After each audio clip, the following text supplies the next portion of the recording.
வணக்கம் நண்பர்களே.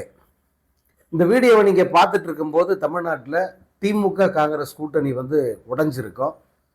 காங்கிரஸ் தனது 5 எம்எல்ஏக்களுடன், அதாவது திமுக கூட்டணியில் நின்று வெற்றி பெற்ற 5 எம்எல்ஏக்களுடன் விஜயனுடைய தாவேகாவை ஆதரிக்க கிளம்பியிருப்பாங்க. ஏன்னா விஜய் கட்சி ஆட்சி அமைப்பதற்கு இன்னும் 11 எம்எல்ஏக்கள் தேவைப்படுறாங்க. அதில் 5 எம்எல்ஏக்கள் காங்கிரஸ் பக்கம் இருக்காங்க. அதனால் அந்த 5 எம்எல்ஏக்களின் ஆதரவை அவங்க விஜய்க்கு தருவதற்கு முடிவு செய்திருக்காங்க. அதனால தான் நேற்று கூட்டணி கட்சி கூட்டத்தில் அவங்க பங்கேற்கல, மு க ஸ்டாலினை சந்திக்கல. அது நமக்கு தெரியும் ஏற்கனவே, இது எப்போனாலும் பிச்சுன்னு போகிற ஒரு குரூப்பு தான்ட்டு. அதே போல் அந்த கிரீஸ் ஓடங்கரா, அந்த கோடங்கருக்கு கொடுக்கப்பட்ட அசைன்மெண்ட்டே என்னென்னா திமுக காங்கிரஸ் கூட்டணி உடைக்கணுங்கிறது தான். அதை வெற்றிகரமாக அவர் உடைச்சிட்டாரு. பரவாயில்ல, அவன் போட்டோம் அப்படிங்கிறது தான் திமுகவுடைய மனநிலையும் கூட. ஸோ காங்கிரஸ் அந்த பக்கம் போகுது. அப்போ முழுசா அந்த பக்கம் போகுதான்னு சொன்னால் அதில் அதிருப்தி குரல்கள் இருக்குது. அந்த அதிருப்தியாளருடைய முடிவு என்னங்கிறது இன்னும் ஓரிரு நாட்களில் தெரியும். அவங்க திமுகவில் சேர போகிறாங்களா அல்லது காங்கிரஸை உடைக்க போகிறாங்களாங்கிறதெல்லாம் அடுத்து தெரியும். அப்போ இந்த 5 எம்எல்ஏக்கள் இருந்தால் மட்டும் போதாதே, இன்னொரு 6 எம்எல்ஏக்கள் வேணுமே. அதுக்கு என்ன பண்ணுறாரு அப்படின்னா, விஜய் தரப்பில் இருந்து கம்யூனிஸ்ட் கட்சிகள், 2 கம்யூனிஸ்ட் கட்சிகள் மற்றும் விடுதலை சிறுத்தைகளுக்கு கடிதம் அனுப்பப்பட்டிருக்கிறது. உங்கள் ஆதரவு எங்களுக்கு தேவை. மதச்சார்பற்ற கூட்டணி தான் நானும். இதில் நீங்கள் ஜாயின் பண்ணிக்கங்க. பாஜகவுக்கு எதிராக தான் நானும் களமாடுறேன், நீங்களும் பார்த்துருப்பீங்க, இதில் சேர்ந்துக்கங்க அப்படின்னு அழைப்பு விடுத்திருக்கார். இப்போ இந்த 3 கட்சிகளும் என்ன முடிவு எடுக்கும் அப்படின்னா, நமக்கு கிடைத்த தகவல், இது நேற்று இரவே கிடைச்ச தகவல், இது நம்ம தான் கொஞ்சம் சொல்ல தாமதம் ஆயிடுச்சு. 3 கட்சிகளுமே இதற்கு இசைவு தெரிவிக்க முடிவு பண்ணியிருக்காங்க. அவங்க கட்சி பொறுப்பாளர்கள்கிட்ட நேற்று இரவே பேசி விஜய்க்கு ஆதரவு தருவது அப்படின்ட்டு இந்த கம்யூனிஸ்ட் கட்சிகளும் விடுதலை சிறுத்தைகளும் முடிவு பண்ணியிருக்காங்க. அதில் குறிப்பாக விடுதலை சிறுத்தைகள் கட்சி தனது 2 எம்எல்ஏக்களுடைய ஆதரவு விஜய்க்கு தரப்போகிறதா அவங்க முடிவு பண்ணியிருக்காங்க நைட்டு. இது மிகப்பெரிய ஒரு மனக்கசப்பை அந்த கட்சிக்குள்ளே ஏற்படுத்தியிருக்கு, பெரிய விவாதத்தை ஏற்படுத்தியிருக்கு, பெரிய சர்ச்சை, கிட்டத்தட்ட தகராறு, உள்கட்சி தகராறுன்ற அளவுக்கு அங்கே கட்சிக்குள்ளே பிரச்சனை வெடிச்சிருக்கு. அதாவது அந்த கட்சியை சேர்ந்த பல மூத்த நிர்வாகிகள் இது தவறான முடிவு, நம்ம விஜய் பக்கம் போகக்கூடாது அப்படின்னு சொல்லியிருக்காங்க. அது குறிப்பாக சிந்தனை செல்வன், அதே போல் டாக்டர் ரவிக்குமார் எம்பி, இப்படி முக்கியமாக ஆலூர் ஷானாவாஸ் மாதிரியான முக்கியமான நிர்வாகிகள் எல்லாம் நம்ம இந்த தவறை செய்யக்கூடாது, நம்ம விஜயை எதிர்த்து திமுக கூட்டணியில் நம்ம இருந்து வாக்கு கேட்டு நம்ம எம்எல்ஏ ஆயிருக்கோம். அங்கே விஜய் இந்த திமுக கூட்டணியை தான் தீய சக்தின்னு மிக கடுமையாக பேசினார்.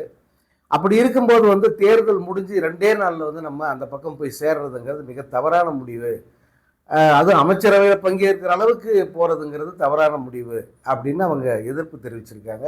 அதற்கு திருமாவளவன் அவர்கள் ரொம்ப சென்டிமெண்ட்டாக பேசியிருக்கார். இத்தனை நாள் நீங்கள் சொன்னதெல்லாம் கேட்டு நான் முடிவெடுத்தேன், இந்த ஒரு முறை நான் சொல்கிறது, நான் எடுக்கிற முடிவை கேட்டு நீங்கள் நடங்க அப்படின்னு அவங்கள ரொம்ப ரிக்வஸ்ட் பண்ணி கேட்டு தன்னுடைய ஆதரவை விஜய்க்கு தருவதற்கு அவர் முடிவு பண்ணியிருக்கார். இப்போ இது ஒரு கடுமையான அதிருப்தியை விடுதலை சிறுத்தைகள் மத்தியில் ஏற்படுத்தியிருக்கு.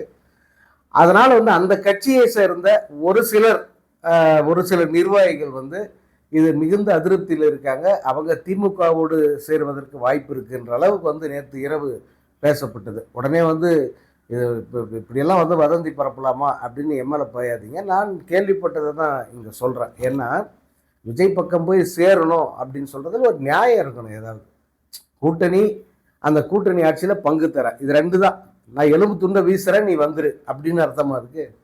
இது வரைக்கும் கொள்கை கூட்டணி, நம்ம மதச்சார்பற்ற கொள்கை கூட்டணி, கொள்கையில் நாங்கள் பிடிப்போடு இருப்போம், பதவி முக்கியம் இல்லை, கொள்கை தான் முக்கியம், இப்படி சொல்லிக்கிட்டு இருந்த விசிக தலைவராகட்டும், கம்யூனிஸ்ட் தலைவர்களாகட்டும், அல்லது இப்போ பிச்சுக்கிட்டு போத காங்கிரஸ் அதுவாகட்டும், ஒரு 2 நாள் 48 மணி நேரம் கூட அவங்க கொள்கை தாக்கு பிடிக்கலையே. பதவி, அமைச்சரவையில் பங்கு தர அப்படின்னு உடனே கிளம்புறீங்கன்னா நீங்கள் எல்லாம் என்ன மதச்சார்பற்ற கூட்டணி? அப்போ உண்மையில் மதச்சார்பற்ற கட்சி அப்படின்ற ஒரே ஒரு வார்த்தை யாருக்கு பொருந்தோம்? திமுகவுக்கு மட்டும்தான் பொருந்தோம். இந்த விஜய் என்ன சொன்னால், திமுக பாஜகவோட அண்டர் டீலிங்கில் இருக்குது அப்படின்னு சொன்னான். இதெல்லாம் நீங்கள் ஒத்துக்கிறீங்களா? அப்போது அந்த விஜய் கூட போய் நீங்கள் போய் இப்போ சேர போகிறீங்க. இதெல்லாம் வந்து என்ன மாதிரியான ஒரு அரசியல், இது என்ன மாதிரியான ஒரு கொள்கை ஒன்றும் புரியல. பட்டு நடக்கிறது இதுதான். களத்தில் வந்து நிஜமாக நடக்கிறது என்னவோ அதைத்தான் நம்ம பதிவு பண்ணுறோம். நேற்று வரை திமுகவோடு அப்படி வந்து ஒட்டி உறவாடி இணங்கி போன விடுதலை சிறுத்தைகள் கட்சியும் சரி, கம்யூனிஸ்ட் கட்சிகளும் சரி, இன்று தங்கள் ஆதரவை விஜய்க்கு வந்து முழுமையாக தந்து விஜயினுடைய அமைச்சரவையில் வந்து அவங்க பங்கேற்கிறாங்க அப்படிங்கிறதா வந்து இப்போதைய இந்த நேரத்திய செய்தி. இது வந்து ஏற்கனவே ராகுல் காந்தி, அப்புறம் இந்த சோடங்கர், வேணுகோபால், இந்த மாதிரியான காங்கிரஸ் தலைவர்கள் அவங்கெல்லாம் ஏற்கனவே எடுத்த ஒரு முடிவு தான் இது. ஆனால் அந்த முடிவு வந்து தேர்தலுக்கு முன்பே வந்திருக்க வேண்டியது இப்போது தேர்தலுக்கு பின்பு இதுக்கு இந்த முடிவுக்கு வந்திருக்காங்க அப்படின்னு சொல்கிறாங்க. இதில் பல பேர் என்ன சொல்கிறாங்கன்னா, தேர்தலுக்கு முன்னே காங்கிரஸ் வந்து ஒருவேளை விஜய் கூட போயிருந்தா மிகப்பெரிய வெற்றியை விஜய் பெற்றிருப்பார், காங்கிரஸுக்கு அதிக எம்எல்ஏக்கள் கிடைச்சிருக்கோம், சொல்லப்போனால் அதை தடுத்தது திமுக தானே அப்படின்னு ஒரு கேள்வியை முன்வைக்கிறாங்க. அது தடுத்தது திமுக அல்ல. திமுக வந்து காங்கிரஸ் கட்சி எக்காரணம் கொண்டு திமுக கூட்டணியை விட்டு போகவே கூடாது அப்படின்னு குறுக்கப்படுத்துக்கல. விருப்பம் இருந்தால் இருங்க. அவங்க பேரம் பேசும்போதும் வந்து அவங்களால முடிஞ்ச வரைக்கும் வந்து அவங்க 40 தொகுதினாங்க, 38 தொகுதி எப்படின்னாங்க, எங்களால் இவ்வளோ தான் கொடுக்க முடியும்னு கடைசியாக அவங்க ஒரு டீல் சொன்னாங்க. அதை ஒத்துக்கிட்டு தான் வந்து அவங்க இருந்தாங்க, கட்டாயப்படுத்தி அவங்கள இருக்க வைக்கல. ஒருவேளை காங்கிரஸ் கட்சி விஜயோட கூட்டணி சேர்ந்து தேர்தலில் போட்டிட்டு இருந்தா விஜய் இந்நேரம் ஜெயிலில் கம்பி எண்ணிருந்திருப்பான். ஏன் தெரியுமா? சிபிஐ விசாரணைக்கு போயிட்டு வந்தான்ல, அந்த நேரத்தில் பாஜக என்ன சொல்லி விஜயை வந்து மிரட்டிச்சு அல்லது என்ன சொல்லி விஜயை தன் கட்டுப்பாட்டுக்குள்ள எடுத்துச்சு இதெல்லாம் எதுவும் தெரியாது. 3வது முறை சிபிஐக்கு போயிட்டு திரும்ப வரும்போது ஏதோ மாமியார் வீட்டில் போயிட்டு தலவாழ விருந்து சாப்பிட்டுட்டு வந்த மாதிரி வந்து அப்படியே திருப்தியாக சிரிச்சுக்கிட்டே கையாட்டிக்கிட்டே வந்தாப்லையே சாலை வளம் வந்தார் விஜய். அப்போ சிபிஐ விசாரணைக்கு போய் வர்ற எவனாவது வந்து அப்படி வருவானா? அப்போ என்ன டீலிங் நடந்தது அங்க? அந்த கேள்விக்கு ஏதாவது பதில் இருக்கா? அப்போ ஒருவேளை இவங்க காங்கிரஸும் விஜயும் கூட்டணி அமைச்சு இந்த தேர்தலில் நின்று இருந்தாங்கன்னா விஜயை தோற்கடிப்பதற்கு, காங்கிரஸை வீழ்த்துவதற்கான அத்தனை அஸ்திரங்களை வந்து பாஜக எடுத்திருக்கோம், காலி பண்ணியிருக்கோம். இப்பயே வந்து பல்வேறு கான்ஸ்பிரசி தியரிஸ் வந்து வந்துகிட்டே இருக்கு. நான் முன்ன சொன்ன இதுல இவிஎம் குளறுபடி ஏதாவது இருக்குமோ அப்படின்னு பல பேர் சந்தேகம் எழுப்புறாங்க. நமக்கு அப்படி சந்தேகம் இல்லை, திமுகவுக்கு அந்த சந்தேகம் எதுவும் இல்லை. அவர்கள் அமைதியாக வந்து இந்த தோல்வியை ஏற்றுக்கிட்டு பதவியை ராஜினாமா பண்ணிட்டு அமைச்சரவையும் ராஜினாமா பண்ணிட்டு அவங்க ஒதுங்கிட்டாங்க. அடுத்த 5 வருஷம் எதிர்கட்சியாக இருந்துட்டு போடா, எதுக்கு இவங்க கிட்ட போய் மல்லு கட்டிக்கிட்டு, எதுக்கு இதை போய் கேஸ் போட்டு வாதாடிக்கிட்டு திரும்ப எண்ணெய் வச்சு அப்படிங்கிற ஒரு மனநிலையில வந்து அவங்க ஒதுக்கிட்டாங்க. ஆனா இப்ப வருகிற கோட்பாடுகள் எல்லாம் பாருங்க, என்னென்ன அந்த இவிஎம்ல எப்படியெல்லாம் தில்லுமுள்ளு பண்ண முடியும், இப்ப என்ன நடந்திருக்கும் அப்படின்னு சொல்லிட்டு டாக்டர் பொன்ராஜ் மாதிரியான இந்த இவிஎம் மிஷின் வந்து எப்படி வேலை செய்யும், எப்படி இதை ஹேக் பண்ணலாம், எப்படி வந்து இதனுடைய அல்காரிதத்தை மாற்றலாம், எப்படி வந்து சில குறிப்பிட்ட சில தொகுதிகளில் மட்டும் வந்து நம்பர்ஸை வந்து மாற்றி விட முடியும் அப்படிங்கிறதெல்லாம் வந்து விரிவாக இப்போ சொல்லிக்கிட்டு இருக்காங்க. பல பல பத்திரிகையாளர்கள், பல இந்த வாக்குப்பதிவு எந்திரம் குறித்த முழு விவரங்களும் அறிந்த பலர் வந்து இப்போ திரும்ப இந்த வாக்குப்பதிவில் திருட்டு நடந்திருக்கு, வாக்குப்பதிவு எந்திரத்தை வச்சு அமித்ஷா மோடி வந்து மோசடி பண்ணியிருக்காங்க. யோசிச்சு பாருங்க, அமித்ஷா மோடின்னு மட்டும் மோசடின்னு தான் சொல்றாங்க அத்தனை பேரும்.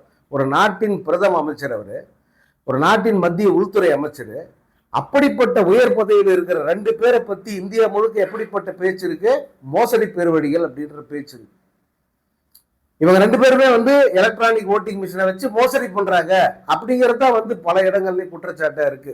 மம்தா பானர்ஜி பப்ளிக்கா ஓப்பனா வந்து குற்றம் சாட்டி இப்போ வரைக்கும் வந்து அவங்க போராடிக்கிட்டு இருக்காங்க. இங்க தமிழ்நாட்டிலும் அதே போல இப்போ நேரடியாக பாஜகவுக்கு அந்த பலன் கிடைக்கிற மாதிரி பண்ணா சந்தேகம் வந்துடும், அதிமுக ஜெயிச்ச மாதிரி கட்டினா சந்தேகம் வந்துடும்ங்கிறதுக்காக புதுசா வந்த பிளேயரு ஒருவேளை வந்திருக்கோம், ஒரு அலை வந்திருக்கோம் அப்படின்னு மக்களை நம்ப வைக்கணும் அப்படிங்கிறதுக்காக அதற்கான நேரேட்டிவை செட் பண்ணி கரெக்டாக தேர்தல் நேரத்தில் இந்த மிஷின்ஸை ஹேக் பண்ணி அந்த அல்காரிதத்தை மாற்றி விஜயை ஜெயிக்க வச்சுட்டாங்க அப்படின்னு இப்போ பகிரங்கமாக எல்லோருமே குற்றம் சாட்டுறாங்க. திமுக குற்றம் சாட்டல, திமுக தோல்வியை ஏற்றுக்கிட்டு போயிட்டாங்க. ஏன்னா அவங்களை பொறுத்த வரைக்கும் வந்து ஒரு விதத்தில் அது ஒரு ஒரு ஒரு விரக்தி ஒரு பக்கம், நம்ம இவ்வளோ நல்லது தானே செஞ்சோம், இது வரைக்கும் எதுவுமே தப்பா செய்யலையே, எந்த ஒரு தப்பான திட்டங்களையும் கொண்டு வரல, தமிழ்நாட்டு மக்களுக்கு எதிரான திட்டங்கள் எதுலையும் கையெழுத்து போட்டுறல, இந்திய உள்ள கொண்டு வந்துடல, மும்மொழி கொள்கையை அமல்படுத்திடல, அல்லது தமிழ்நாட்டு மக்களுக்கு ஆபத்து விளைவிக்கிற எந்த மத்திய அரசின் திட்டங்களையும் இங்க அனுமதிக்கல. இவ்வளவு உறுதியா தமிழ்நாட்டு மக்களுக்கு வேலி மாதிரி அரண் மாதிரி நின்ன நம்மளை வந்து தூக்கி போட்டாங்களே. சரி, அனுபவிங்கடா, உங்க விருப்பப்படி உங்களுக்கு பிடிச்ச ஆட்சியை நீங்க அனுபவிங்க. அந்த மனநிலையில் வந்து அவங்க அமைதியை போயிட்டாங்க. நீங்க முதல்வர் ஸ்டாலினுடைய நடவடிக்கையை பாருங்க, அவருடைய அந்த உடல் மொழியை பாருங்க, அவருடைய முகத்தை பாருங்க, அந்த சிரிப்பை பாருங்க, அதுல முழுசா தெரியறது வந்து இதுதான். உதயநிதி ஸ்டாலினை பாருங்க, இப்போ பெரிய விவக நடுநிலை நக்கிங்க பெரிய நல்ல வருது வாயில, இவனுங்கெல்லாம் வந்து பத்திரிகையாளர் பேர்ல வந்து விவாதத்தில் உட்காந்து திமுக தன்னை மறுபரிசீலனை பண்ணணும், அப்படியே பாடம் கற்றுக்கணும், இளைஞர்கள் மத்தியில் வந்து அவங்க இந்த கட்சியை பெருசாக கொண்டு போகணும், இப்படியெல்லாம் வந்து அவங்க அங்கே பிடுங்கிறத வந்து நம்ம பார்க்குறோம். அதுக்கான அவசியம் என்ன இருக்குது? இளைஞர்கள் மத்தியில் போகாத கட்சியா? இளைஞர்களை நோக்கி இந்த கட்சியை எப்படி நகர்த்தினாங்கன்றதை அந்த 5 ஆண்டு காலம் நம்ம பார்த்தோம். எவ்வளவு இளைஞர்களை இந்த கட்சிக்குள்ளே கொண்டாந்தாங்க, எத்தனை இளைஞர் அணி மாநாடு நடத்தினாங்க, இந்த மாநாட்டில் பங்கேற்ற நிர்வாகிகள் எவ்வளோ பேர், எத்தனை லட்சம் பேர். ஏண்டா இப்போ நீங்கள் எல்லாம் ஓட்டு போட்டுதான் ஜெயிச்சு ஒருத்தன் வந்திருக்கானா, இவன் அந்த மாதிரி எத்தனை மாநாடு நடத்தினான், எத்தனை இளைஞர்கள் நம்ம பக்கம் இருந்தாங்கன்னு இப்படி மாநாடு போட்டு நிரூபிச்சா? எதுவுமே இல்லையே. ஆனால் வாய் வழியாக வந்து ஒரு பொய்யை தொடர்ந்து பரப்பி பரப்பி பரப்பி இவனுக்கு மிகப்பெரிய கூட்டம் இவன் பின்னாடி இருக்கு, இளைஞர்களெல்லாம் இவன் பின்னாடி தான் இருக்காங்கன்னு ஒரு பிரமையை வந்து எல்லாருக்கும் ஏற்படுத்தி இந்த ஓட்டிங் மிஷினை வச்சு வந்து இவனை ஜெயிக்க வச்சுட்டாங்க அப்படிங்கிற அந்த கோட்பாட்டில் தவறு இருக்கிறதா கூட தெரியலையே. இப்போ நான்லாம் வந்து அந்த ஓட்டிங் மிஷின் அந்த இதுக்கே போகல, அது ஒரு பெரிய இம்சை அதை பற்றி பேசுறதுன்றதுனால நம்ம அதுக்கே போகல. ஆனால் இவங்க சொல்கிற இந்த கோட்பாடை யோசிச்சு பாருங்க, இதெல்லாம் வச்சு விஜயை ஜெயிக்க வச்சதப்ப யாரு? மோடி, அமித்ஷா தான் இல்லையா?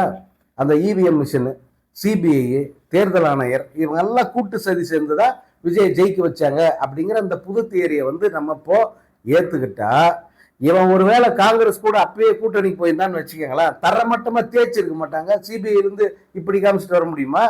சிபிஐலேருந்து இப்படி காமிச்சிட்டு தலையை தொங்க போட்டுல வந்திருப்பான். அதனால இந்த காங்கிரஸ் கட்சி சொல்லுது இல்லையா, கேட்குது இல்லை, எங்களை தேர்தலுக்கு முன்னே நாங்கள் கூட்டணி வச்சிருந்தா நிறைய ஜெயிச்சிருப்போம்னு, தேர்தலுக்கு முன்னே கூட்டணி வச்சிருந்தா தரமட்டத்துக்கு வந்து அழிச்சிட்டு இருப்பாங்க. இப்போ நீங்கள் தப்பிச்சுக்கிட்டீங்க, அப்படித்தான் அதை எடுத்துக்கணும். இப்போதும் கூட காங்கிரஸ் தயவில் விஜயனுடைய கட்சி ஆட்சி அமைக்குது அப்படின்னா அதன் பின்விளைவுகள் என்னங்கிறது இனி வரும் நாட்களில் வந்து தெரியும். இதை வந்து பிஜேபி எப்படி அனுமதிக்கும், அல்லது பிஜேபியோட ஏற்கனவே பேசி வச்சு ஒரு டீலில் வந்து ஆரம்பத்தில் கொஞ்ச நாள் இப்படி நாங்கள் சவாரி போகிறோம், அதுக்கப்புறம் கொஞ்ச நாள் கழித்து வந்து அவங்கள கழட்டி விட்டுட்டு உங்கள் கூட வந்துடுறோம், ஏன்னா நிர்பந்தம், அரசியல் சூழ்நிலை, வேறு வழி இல்லாமல் சேர வேண்டியதாக போச்சு அப்படின்னு அதுக்கப்புறமா வந்து நாங்கள் காரணம் சொல்லிக்கிறோம், இந்த மதச்சார்பற்றது அது இதெல்லாம் அதுக்குள்ளே மறந்துடுவாங்க அப்படின்னு ஒருவேளை டீல் பேசிக்கிட்டு இப்படி ஒரு நிலைக்கு வந்திருக்காங்களோ அப்படிங்கிற கேள்வியெல்லாம் எழுது. பட் இப்போதைய அரசியல் சூழல் வந்து இதுதான். விஜய் 108 இடத்துல இருக்காரு, இன்னும் 11 இடங்கள் தேவை. அந்த 11 இடங்களுக்கு திமுக கூட்டணியில் நின்று வென்ற அந்த காங்கிரஸ் மற்றும் இதர 3 கட்சிகள் இவங்களை சேர்த்துக்கிட்டு வந்து அவங்க ஆட்சி அமைக்க போகிறாங்க. அந்த ஆட்சியில் இந்த கட்சிகள் எல்லாம் வந்து அமைச்சர் பொறுப்பேற்க போகிறாங்க, அவங்களுக்கு பங்கு இருக்குது. இந்த கூட்டத்தோட பிரேமலதா சேருவாங்களா மாட்டாங்களான்றது இன்னைக்கும் நாளைக்கும் வந்து தெரிஞ்சிடும் அப்படிங்கிறதான் உண்மை. இன்னொரு பக்கம் வந்து இந்த இவிஎம் வாக்குப்பதிவு எந்திரங்கள் மூலம் வந்து மிகப்பெரிய திருட்டு நடந்திருக்கு. அதை விஜய்க்கு சாதகமாக பண்ணது இந்த மத்திய அரசு தான். அந்த மத்திய அரசு விஜயை நிம்மதியாக ஆட்சி செய்ய விடுமா அப்படிங்கிற ஒரு கேள்வியை வந்து அவங்க எழுப்புறாங்க. இந்த இரண்டிலுமே வந்து வேலிட் பாயிண்ட்ஸ் இருக்கு. இரண்டிலுமே வந்து ஒரு நம்ம புரிஞ்சு கொள்ளக்கூடிய ஒரு விஷயங்கள் வந்து நிறையவே இருக்கு. ரெண்டுத்தையுமே வந்து புறந்தள்ள முடியாத ஒரு விஷயம். தேர்தலுக்கு முன்ன வரைக்கும் பிஜேபியோட அலையன்ஸு, மறைமுகமான கூட்டணி, தேர்தலுக்கு பிறகு வெளிப்படையாக காங்கிரஸோட கூட்டணி. இந்த 2 முரண்களையும் வந்து பாஜக எப்படி தீர்க்க போகுது, பாஜக எப்படி விஜயை தன்வழிக்கு கொண்டு வரப்போகுது, அல்லது எல்லாமே வந்து பேசி வச்சுக்கிட்டு பண்ணுறதா அப்படிங்கிறதெல்லாம் வந்து இன்னும் சில தினங்களில், ரொம்ப காலம்லாம் காத்திருக்க தேவையில்லை, இன்னும் சில தினங்களில் தெரிஞ்சிடும். அதே போல் இந்த கூட்டணி விஜய்க்கு ஆதரவாக இப்போ போயிருக்கிற கட்சிகள், அந்த கட்சியில் இருக்கிற அதிருப்தியாளர்கள் அவங்க எப்படி ரியாக்ட் பண்ண போகிறாங்க, அந்தந்த கட்சிகளை உடைத்து கொண்டு வெளியில் வரப்போகிறாங்களா, எப்படி அவங்களுடைய ரியாக்ஷன் இருக்கும் அப்படிங்கிறது வந்து இன்னும் சில நிமிடங்களுக்கு தெரிஞ்சிடும். இதில் முதல்ல போகிற கட்சி காங்கிரஸ். ஏன்னா அவங்க ப்ரெஸ் மீட் வச்சு இன்றைக்கி அனௌன்ஸ் பண்ணிட்டாங்க, காங்கிரஸுக்கு ஆதரவு வந்து நான் விஜய்க்கு தரேன்ட்டு. விடுதலை சிறுத்தைகளோ கம்யூனிஸ்ட் கட்சிகளோ நாளைக்கு வந்து வெளிப்படையாக சொல்லிடுவாங்கன்னு நினைக்கிறேன். அதன் பிறகு வந்து இவங்க ஆட்சி அமைப்பது குறித்த அறிவிப்பை முதல்வராக எப்போ இந்த விஜய் பதவியேற்க போகிறான் அப்படிங்கிறதெல்லாம் வந்து இன்றோ நாளைய வந்து முழுசாக தெரிய வரும்.